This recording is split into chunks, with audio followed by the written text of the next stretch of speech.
Reading from the Big Book. Referring to our list again, putting out of our minds the wrongs others had done, we resolutely looked for our own mistakes.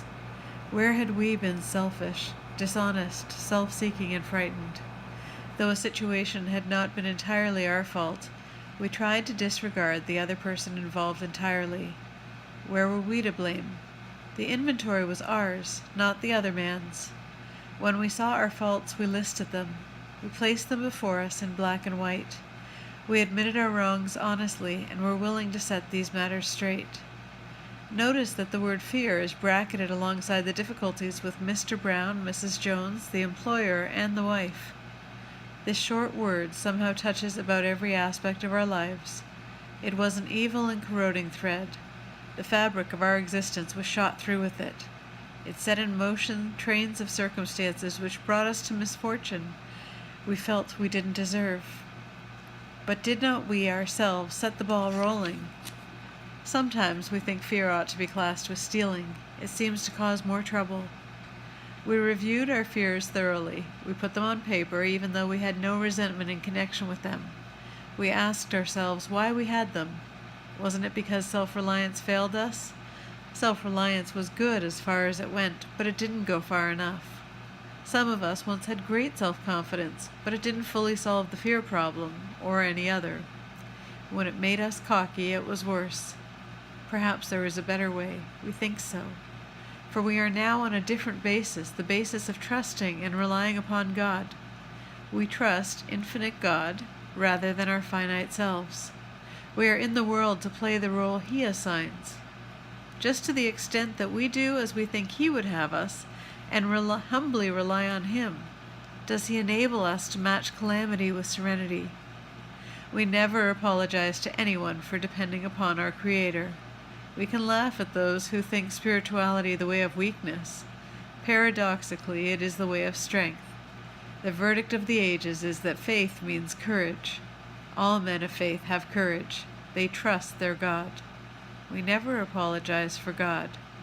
Instead, we let Him demonstrate through us what He can do.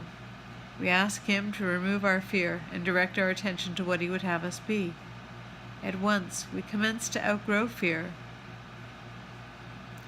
Now about sex. Many of us needed an overhauling there, but above all, we tried to be sensible on this question. It's so easy to get way off track. Here we find human opinions running to extremes. Absurd extremes, perhaps. One set of voices cry that sex is a lust of our lower nature, a base necessity of procreation. Then we have the voices who cry for sex, and more sex, who bewail the institution of marriage, who think that most of the troubles of the race are traceable to sex causes. They think we do not have enough of it, or that it isn't the right kind. They see its significance everywhere. One school would allow a man no flavor for his fare, and the other would have us all on a straight pepper diet. We want to stay out of this controversy. We do not want to be the arbiter of anyone's sex conduct. We all have sex problems. We'd hardly be human if we didn't. What can we do about them? We reviewed our sex conduct over the years past. Where had we been selfish, dishonest, or inconsiderate? Whom had we hurt? Did we unjustifiably arouse jealousy, suspicion, or bitterness? Where were we at fault, and what should we have done instead? We got this all down on paper and looked at it. In this way, we tried to shape a sane and sound ideal for our future sex life. We subjected each relation to this test. Was it selfish or not?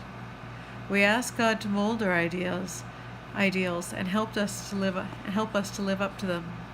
We remembered always that our sex powers were God-given and therefore good, neither to be used lightly or selfishly, nor to be despised and loathed. Whatever our ideals turn out to be, we must be willing to grow toward it. We must be willing to make amends where we have done harm, provided that we do not bring about still more harm in doing so. In other words, we treat sex as we would any other problem. In meditation, we ask God what we should do about each specific matter. The right answer will come if we want it.